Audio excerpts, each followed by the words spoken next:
Choisis la vie.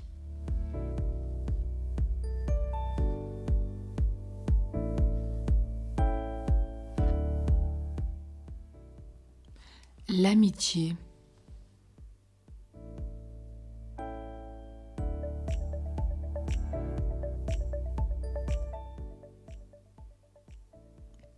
Le signe de ta profonde amitié, c'est par exemple ton coup de fil de ce matin pour mon anniversaire,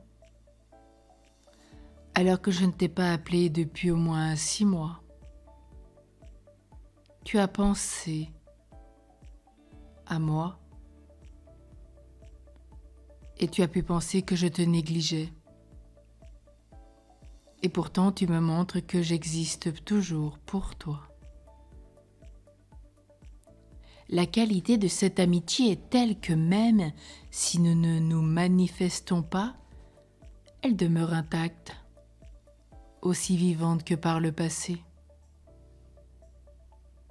L'amitié, c'est cette discrétion qui fait que tu sens quand je vais mal et que tu ne me poses pas de questions.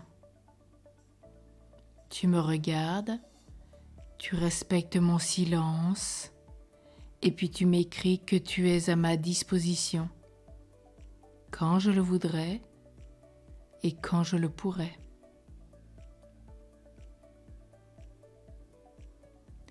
L'amitié, c'est ce bouquet que je reçois quand je ne m'y attends pas. Ton amitié, c'est celle de l'humour. Tu réconfortes, tu dédramatises en rendant tout plus léger. L'amitié, c'est de savoir que tu existes quelque part. Je sais que je peux t'appeler si j'en éprouve le besoin, et toi aussi tu sais que tu peux le faire, quelle que soit l'heure, le jour. L'amitié se manifeste dans l'adversité, comme elle sait accompagner les événements heureux. Elle est parfois si proche de l'amour.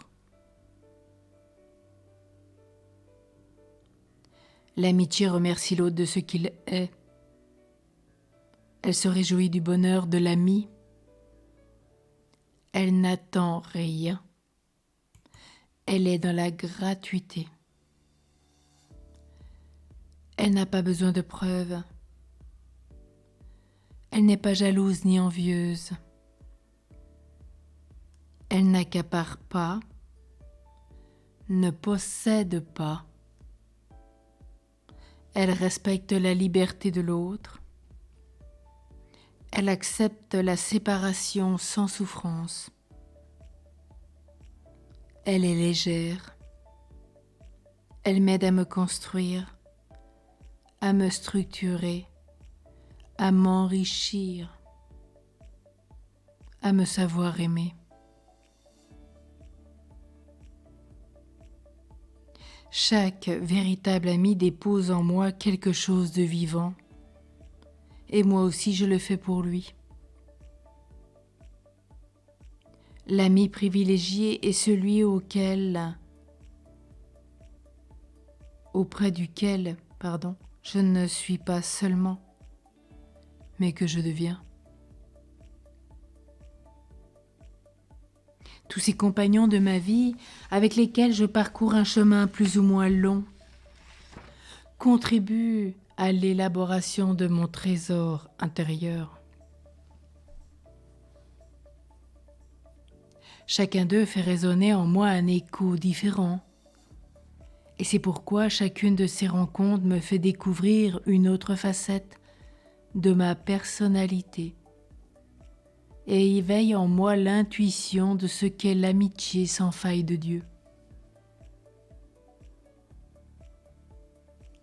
Cette amitié que je vis avec d'autres sera d'autant plus légère que j'aurai découvert que mon premier ami, c'est moi-même.